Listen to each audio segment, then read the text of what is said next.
I used to love coming home. Even after the longest, hardest days, stepping into my house always felt like relief. Like solid ground beneath my feet. That was before. Before things changed. Before I started noticing the little details, the distance, the coldness, the way Lucille's eyes barely met mine anymore. Tonight, I sat in my truck longer than usual, staring at the warmly lit windows. The house looked the same as always, but I felt something inside me resist. Like my own body knew what my mind refused to accept. With a slow exhale, I shut off the engine and stepped out into the cool evening air. My bones ached, not just from work, but from something deeper. Something I couldn't quite name yet. The house was quiet as I stepped inside. Too quiet. Normally, Lucille would call out from the kitchen, where the TV would be murmuring in the background. But tonight, nothing. The only sound was the faint hum of the refrigerator and the distant ticking of the wall clock. Then I heard it. A laugh. Not just any laugh. Her laugh. Light, musical, carefree. A sound I hadn't heard in a long time. But it wasn't meant for me. My breath caught in my throat. Then, another voice. Deep. Male. Lucille, you're impossible. My stomach twisted so hard it felt like I was going to be sick. Jason. The name landed like a punch to the gut. I knew exactly who he was. The charming, too friendly tennis instructor Lucille had started seeing a few months ago. She had gushed about his lessons at first, saying they were such a great workout, and that she was finally getting back in shape. I had even met the guy once, shook his hand, made small talk. I hadn't thought anything of it. Until now. I stood frozen in the dim hallway, my fingers curling into fists at my sides. My first instinct was to storm upstairs, to tear that door open and see it for myself. To catch them red-handed. But some small, rational part of me held me back. Not yet. Instead, my eyes flicked to the kitchen counter, where Lucille's phone sat unattended. Unlocked. I hesitated. Lucille had always been private about her phone, tilting the screen away when I walked by, keeping it face down on the table. And yet, here it was, left out in the open. Almost like she wasn't afraid of getting caught. A decent man wouldn't look. But I had a feeling I wasn't meant to be a decent man tonight. With shaking hands, I picked up the phone. The screen lit up with a new message. Jason, wish I could be there every night instead of just stealing moments. See you tomorrow. For a second, I couldn't breathe. I scrolled up. And up. And up. Flirty messages. Inside jokes. Photos, some of them, some of her. Some of them together. Hotel reservations. Dinner receipts. Lies. I clenched my jaw so hard I thought my teeth might crack. My mind raced through every moment in the past few months, every late night at the gallery, every new dress she had bought, every sudden business trip. It had all been a lie. The woman I had spent 20 years loving, protecting, building a life with, had been giving her laughter, her body, her time to another man. I gripped the edge of the counter, trying to steady myself, but the rage inside me felt like a living thing, clawing at my ribs. And then, from upstairs, another giggle. A low murmur. The sound of his voice. Something in me snapped. I wanted to go up there. Wanted to throw the door open, to see the betrayal with my own eyes. But I knew if I did, I might not be able to control myself. And I needed control. I needed to be smart. I needed to end this the right way. Slowly, I set the phone back down exactly where it was. My hands were still shaking as I turned away from the stairs and walked, step by agonizing step, toward my office. I had work to do. This wasn't over. Not by a long shot. The morning light streamed through the bedroom window, casting a golden glow over the sheets. Lucille lay beside me, her body curled slightly toward mine, her breathing slow and even. Her hair was tousled, her skin smooth, her lips slightly parted in sleep. For a moment, just a single moment, I let myself forget. Forget the messages. Forget Jason. Forget the lies. She was still my wife. The woman I had built a life with. The woman I had held on stormy nights, whispered secrets to, made love to under these very sheets. And yet, as I watched her now, all I could feel was the distance between us. A chasm so wide, I wasn't sure if it had always been there, and I had just refused to see it. Lucille stirred, stretching with a soft, satisfied sigh before her eyes fluttered open. When she saw me watching her, she smiled. Morning, she murmured, her voice thick with sleep. She reached for me, her fingers brushing over my arm. I almost flinched. Morning, I said, forcing my voice to stay even. She propped herself up on one elbow, her bare shoulder slipping free from the blanket. The movement was effortless, sensual. She had always known how to move, how to tilt her head just so, how to let her fingers trail over my skin in a way that made me forget everything else. You were staring at me, she teased, her lips curving. Something on your mind? So many things. But instead, I reached up, tucking a stray strand of hair behind her ear. It was muscle memory at this point, a habit I wasn't sure I could break. Just thinking, I said. Her smile softened. About. I hesitated. Then I smiled back. How lucky I am. It wasn't a lie. At least, not the way she thought. Because I was lucky. Lucky to know the truth now. Lucky to see her for who she really was. Lucky that she didn't suspect a damn thing. Lucille leaned in, pressing her lips against mine. It was slow, deliberate. The kind of kiss meant to linger. The kind of kiss that used to make me forget everything else. But this time, I didn't lose myself in it. I let her kiss me, let her hand slide over my chest, let her body press against mine. And the whole time, my mind was somewhere else. With the phone, the messages, the receipts, with Jason, with my plan. She was glowing as she moved through the kitchen later that morning, wearing one of my shirts, her bare legs on display as she sipped her coffee. I was thinking, she said, twirling a spoon in her hand. We should do something this weekend. Just us. Maybe go up to the cabin? I took a slow sip of my coffee, watching her over the rim of the mug. That sounds nice, I said smoothly. She beamed. Yeah? We haven't had a weekend away in so long. Just you, me, the lake. She bit her lip. I think we could use some time alone. I wondered if this was guilt. If she felt it creeping in, if some part of her was trying to make up for the night spent wrapped in someone else's arms. Or maybe she wasn't thinking about me at all. Let's do it, I said, setting my mug down. Lucille practically glowed. She walked over, running her fingers over my shoulders as she leaned down to kiss me. I'll make all the plans, she murmured against my lips. You just have to show up. I kissed her back, tasting the coffee on her lips. I'll be there. She pulled away, grinning. Good. Then she turned, grabbing her phone from the counter, tapping at the screen. I didn't have to ask who she was texting. I already knew. And she had no idea I knew. That was the part that kept me calm. That was the part that let me smile back at her and say, I love you. Because soon, very soon, I would be the one making all the plans. I spent most of the afternoon at work, but my mind wasn't on the job. I sat in my office, my phone in my hand, staring at the messages Orlando had sent me. Photos. Timestamp locations. Jason and Lucille. Together. At a restaurant. In his car. Entering a hotel. Proof. Undeniable. Unforgivable. My fingers curled around the phone, my jaw tightening. It was one thing to suspect, another to see it. Orlando had done good work. And he wasn't finished yet. This is just the start, his text read. I'll keep following them.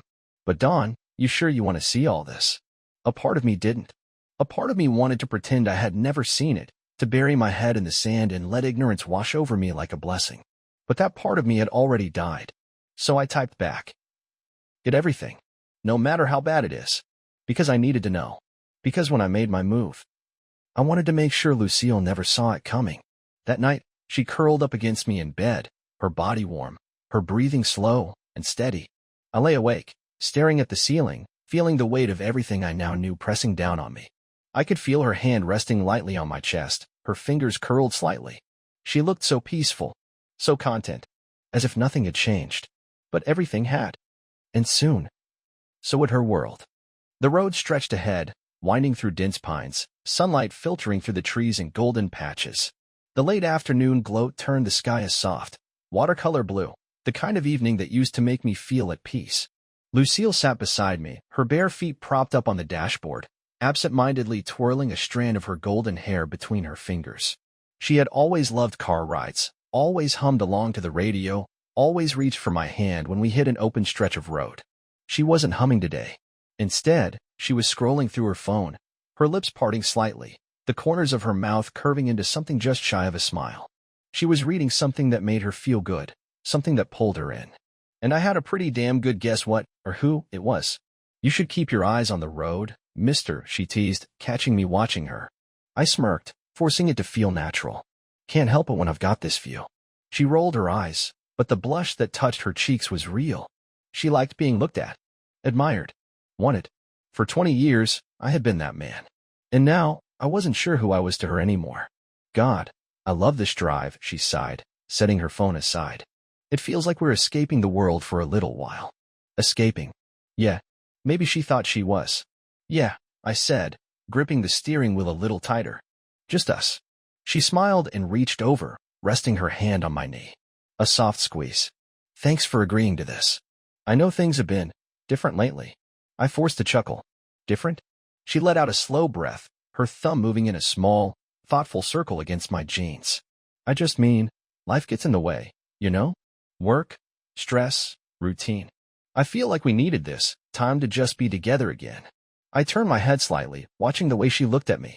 She was waiting for me to tell her I hadn't noticed how she had been slipping away, waiting for me to reassure her, to choose not to see what had been right in front of me for months. I think you're right, I said instead. Her smile softened, relieved. I love you, Dawn, she said, and the words were so easy, so effortless, that for half a second, I almost believed her. Almost. The cabin was beautiful in the late evening light. The lake stretched out behind it, the water still and dark, reflecting the streaks of purple and orange in the sky. Lucille was glowing, too. She stepped onto the porch, turning in place, letting the familiar air settle over her. God, I miss this, she murmured. She turned to me, her blue eyes shining. I think we could use some time alone. I studied her. She was beautiful, always had been. But now, the way she moved, the way she watched me felt different. She wasn't just my wife standing there in the doorway of our cabin. She was someone balancing between two lives, two men, trying to convince herself she could keep them both. Let's make the most of it, then, I said, offering a smile. Her expression brightened, like she had won some small, silent battle. Wine first, or should we swim before it gets dark? The sun was still above the tree line, bathing the lake in gold. Both, I suggested, starting to unbutton my shirt. Lucille grinned, stepping closer. I like the way you think. She reached for my collar, her fingers brushing over my skin, slow and deliberate. I let her, because I wanted her to think she still had me. The water was cool, sending a pleasant shiver through my body as I waded in. Lucille moved ahead of me, sleek and graceful, her hair slicked back from her face. She turned, floating on her back, her lips parted slightly, her lashes dark against her skin. You always loved this place more than I did, she murmured. It's like the one place where your brain actually slows down. I smirked. That's because you don't let me bring my phone here. She laughed. You're damn right. I swam closer, watching her, the way the water beaded on her skin. Do you ever think about the first time we came here? She asked. I did.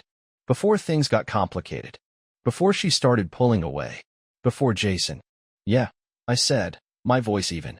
She turned onto her stomach, treading water, her face suddenly serious.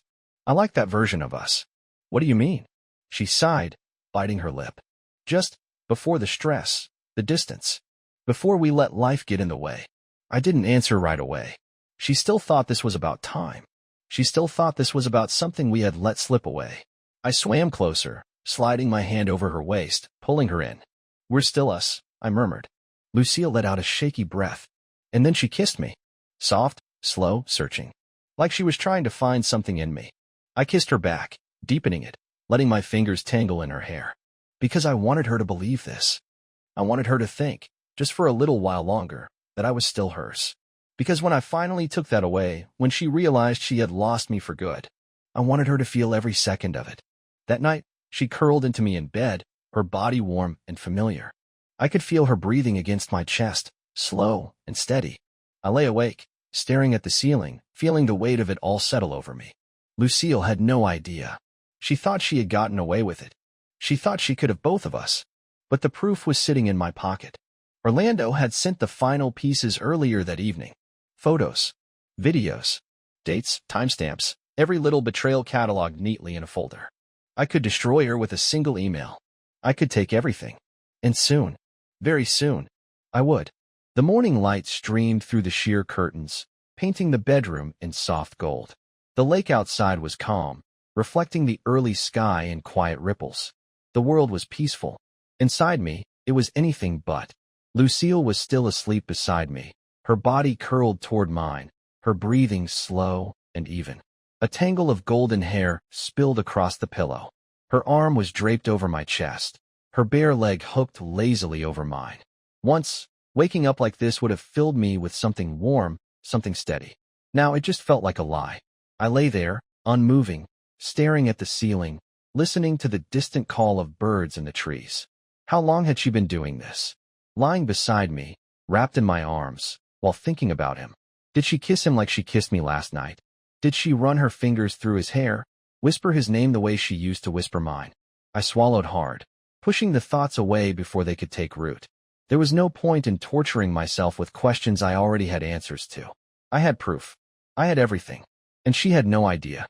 Lucille stirred, letting out a sleepy sigh as she shifted against me. I felt her lips press against my shoulder, soft, lingering. Then she nuzzled closer, her fingers trailing over my stomach. "MMM," she hummed, voice thick with sleep. "You're warm." I forced a quiet chuckle. "That's what happens when you sleep on top of me."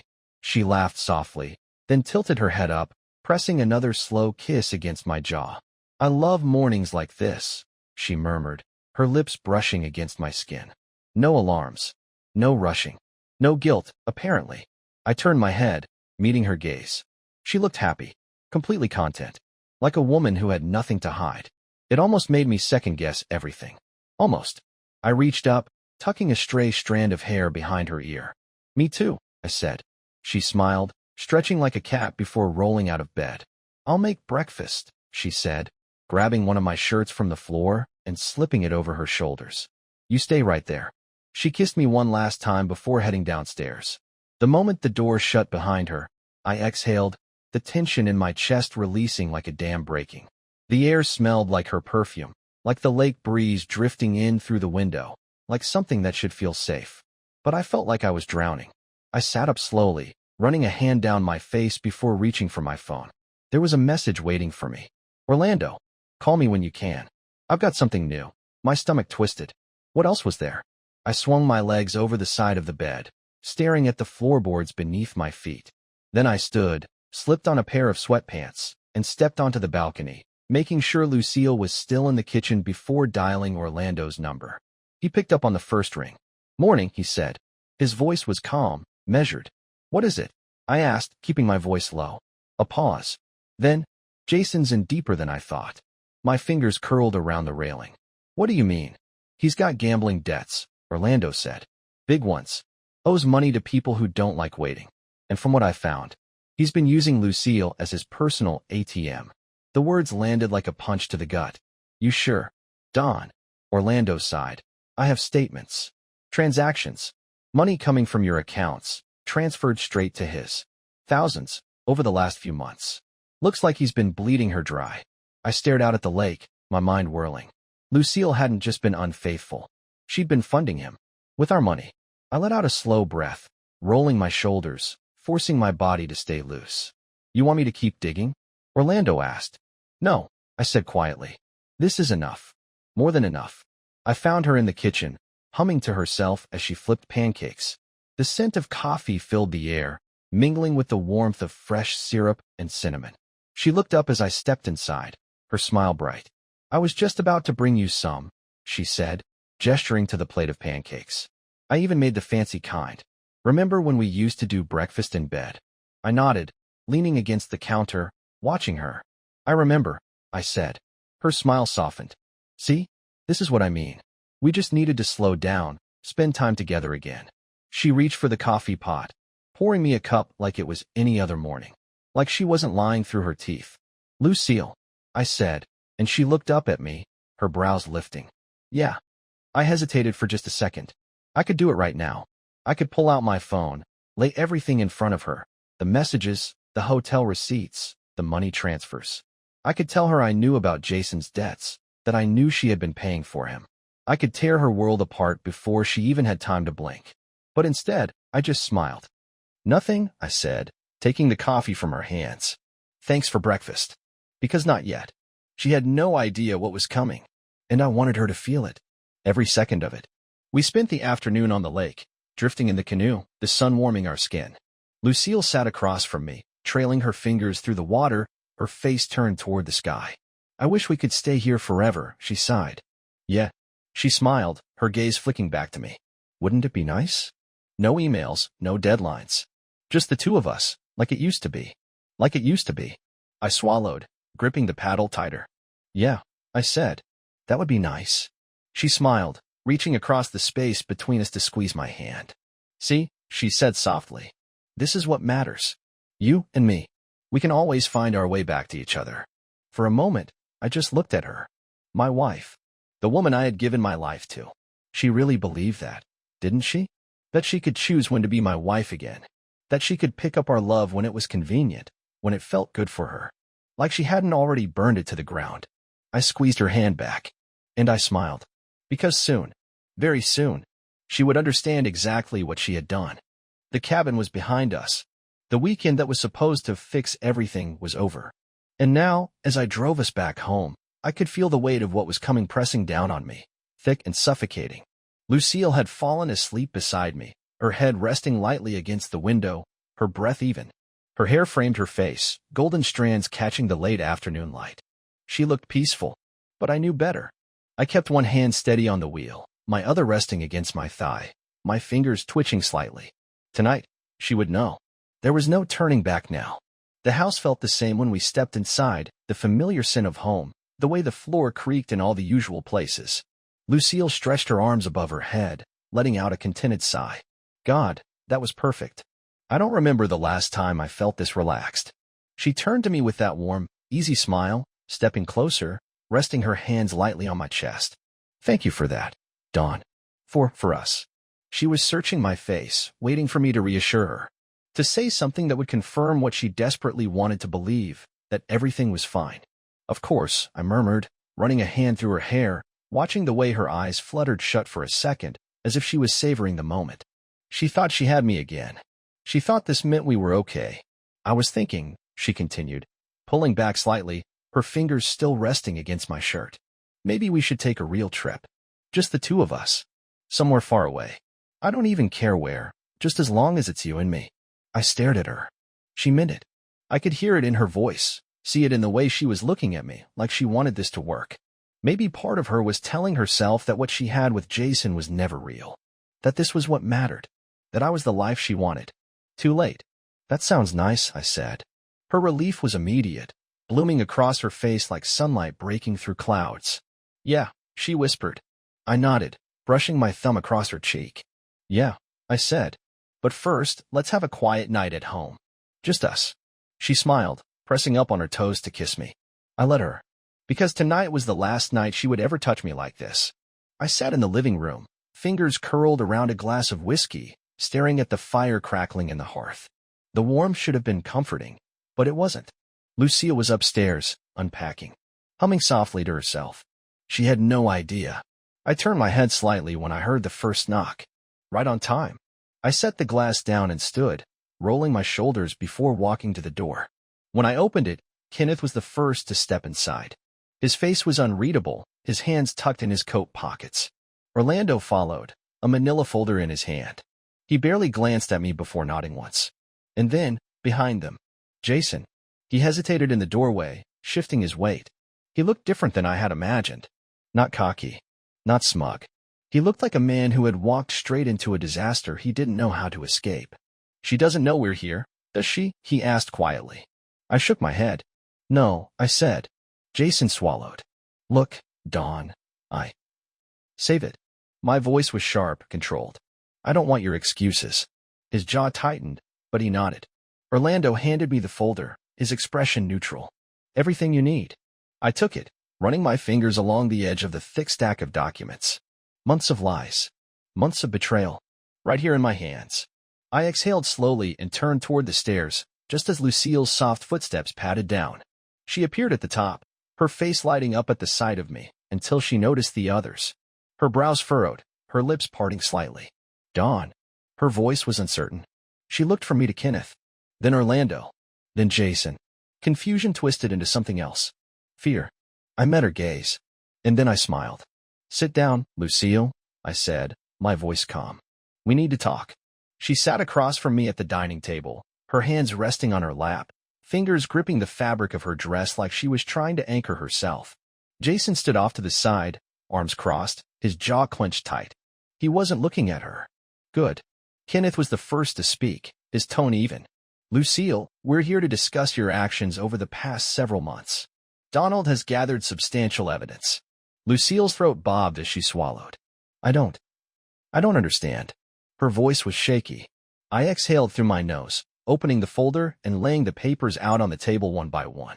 Hotel receipts. I pushed them toward her. She didn't move. Bank statements. Another stack. She flinched. Text messages. Her lips parted, her breath shuddering. Photos, I finished. Silence. Jason exhaled sharply, dragging a hand through his hair. Lucille, Jesus. Lucille shot him a desperate look, her hands trembling now. Dawn, please, she whispered, turning back to me. I can explain. I leaned forward slightly, my hands resting flat on the table. Explain? You mean lot? My voice was steady, but there was no mistaking the edge beneath it. Lucille's eyes were wide, glassy. It wasn't. She swallowed hard. It wasn't like that. I huffed a quiet laugh. No? Because from where I'm sitting, it looks exactly like that. Her breath hitched. I was going to stop, she blurted. I swear, Dawn, I was going to end it. I was just scared. Scared of what? I asked, tilting my head. She blinked rapidly. Of losing you. That was when I knew. She wasn't sorry. She wasn't even apologizing for what she did. She was apologizing for getting caught. I let out a slow breath, my chest suddenly feeling lighter. Lucille, I said evenly, this marriage is over. Her face crumpled. No, she whispered. Yes. Tears spilled over her cheeks. Dawn, please. You already made your choice. I cut her off, standing. Now, I'm making mine. I turned to Kenneth. Let's get started on the papers. Lucille let out a sob, but I didn't turn back. I didn't need to see any more. It was over. For good. The silence after I said goodbye was heavier than I expected. Lucille didn't move. Jason didn't move. No one did. For a long moment. The only sound in the room was her shaky breath, the kind that came right before someone completely broke apart. I thought I'd feel something watching her like this, satisfaction, maybe, a sense of closure. But all I felt was tired. 20 years. 20 years of love, of memories, of building a life together, reduced to this. I turned away, stepping toward the door. Dawn, Lucille whispered. Her voice was hoarse, thick with tears. I stopped but didn't turn around. I never wanted this, she said. I closed my eyes. Then why did you do it? I asked, my voice steady but quiet. She sniffled. I don't know. I exhaled through my nose, shaking my head. Yes, you do.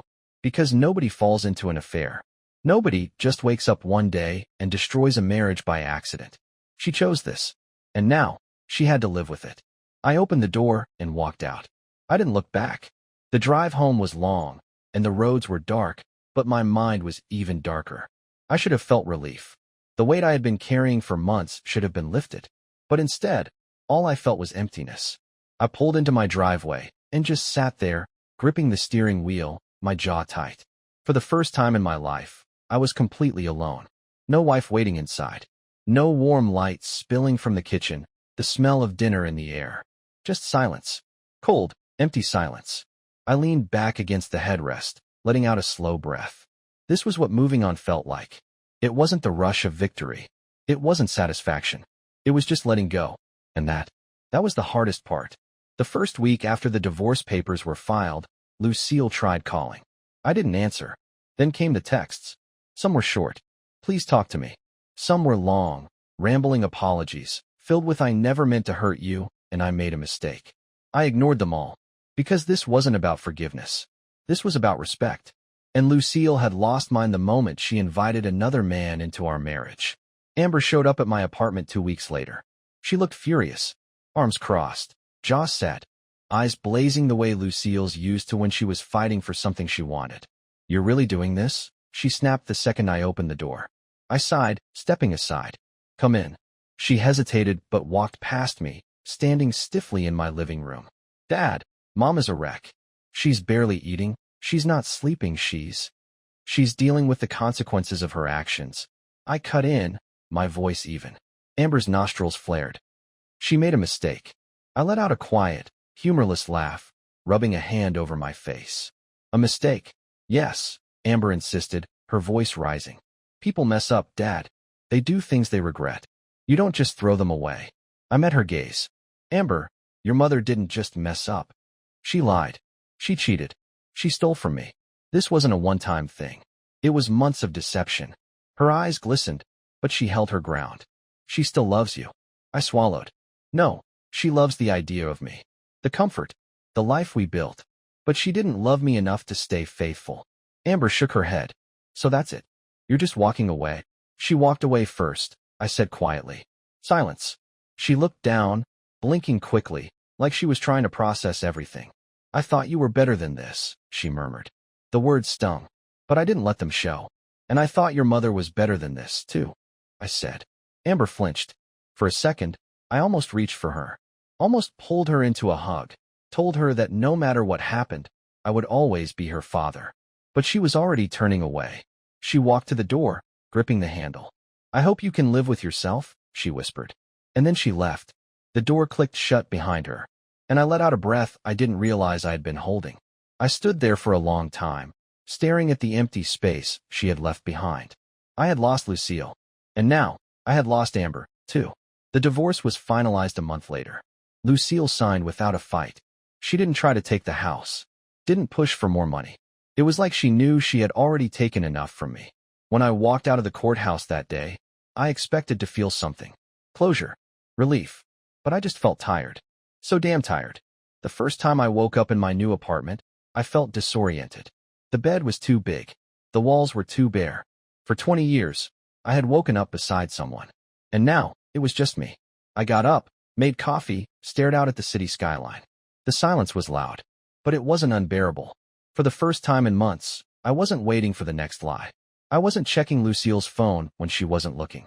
I wasn't second-guessing every word she said. I was just existing. And maybe, just maybe, that was enough. One day, I ran into Jason. It was at a gas station, of all places. He was filling up his car, looking exhausted, his face drawn. For a second, I thought about ignoring him. But then he saw me. His expression was unreadable as he walked over. Hey, I said back. A beat of silence. Lucille moved out of the house, he muttered. I raised a brow. Not your problem anymore? Jason let out a dry, humorless chuckle. Guess not. He hesitated. She tried to make it work with me, you know. I didn't react. But it didn't feel right, he admitted, rubbing a hand over his jaw. I think she just didn't want to be alone. I nodded slowly. Yeah, that sounds about right. Jason exhaled, shoving his hands into his jacket pockets. For what it's worth, man. I'm sorry. I stared at him for a long moment. Then I nodded. Not because I forgave him, but because, at the end of the day, he wasn't my problem anymore, either. I got in my car and drove away. Time passed. The weight in my chest got lighter. The nights got easier. And one day, I woke up, stretched, and realized. I didn't miss her anymore. I didn't miss the lies. I didn't miss the pain. I didn't miss her. I had survived. And for the first time in a long time, I was free.